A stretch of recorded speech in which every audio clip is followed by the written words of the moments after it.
ازيكم عاملين ايه؟ يا رب تكونوا بخير. تعالوا كده اقول لكم بقى على طريقه الملوخيه بتاعتنا المصريه الفلاحي اللي طعمها ما فيش له مثيل. طبعا يا جماعه انا بقولها للناس اللي لسه ما يعرفوهاش. غسلتها هنا كده كذا مره لحد ما خدت ميتها بيضه خالص وسبتها تنشف شويه، وبعد كده جبت بقى المخرطه بتاعتنا البلدي. بقى سيبكم بقى من الكبه والكلام من ده بتسمر حتى كمان الملوخيه، مفيش احلى من اللي على قديمه. جبتها كده وقعدت بقى اخرط كده فيها لحد ما نعمتها خالص. تمام. وبعد كده هنا كنت سايبه الشوربه تغلي على النار قبل ما كنت اخرطها. تمام. هنا خلاص كانت نعمت اهي معايا.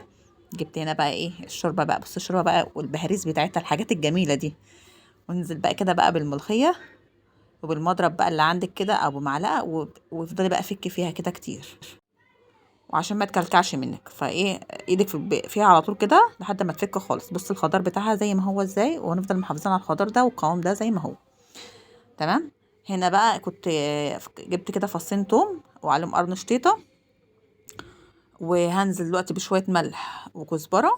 عايزه اقول لكم على حاجه يا جماعه، الهون ده بتاع والدتي الله يحفظها لي، يا رب يحفظ امهاتنا جميعا، بتاع جهازها. فهي بقى ايه كانت جايبه لنا هون تاني كده اللي هو خشب لو تعرفوه، فبدلته معاه. قعدت اقول لها ماما للذكرى وبتاع، واخدته بقى منها والله جميل احلى من التاني.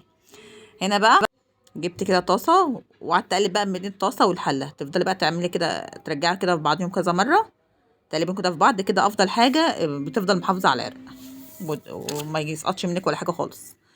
هنا نزلت هنا بقى كده بمعلقتين سمنه، ونزلت هنا بقى بالتومه اللي احنا دقناها. لو عندك سمنه بلدي يا ريت، ما كانش خلاص ما تربطيش نفسك يعني بحاجه معينه، بس هي السمنه بتعطيها طعم احلى اللي هي البلدي. خلاص كده كانت دبلت. هنزل عليها دلوقتي كده بنص معلقه كبيره كزبره. ما ننزلش بكزبره يا جماعه في الاول عشان الكزبره ما تتحرقش وتمرر معانا. وهنا خلاص كنت خلاص خلصت وخلاص بقى. يلا كانت الشقه، يلا الشقه فين؟ يا رب بقى يكون الوصفه سهله وبسيطه. اشوف وشكم على خير. باي باي.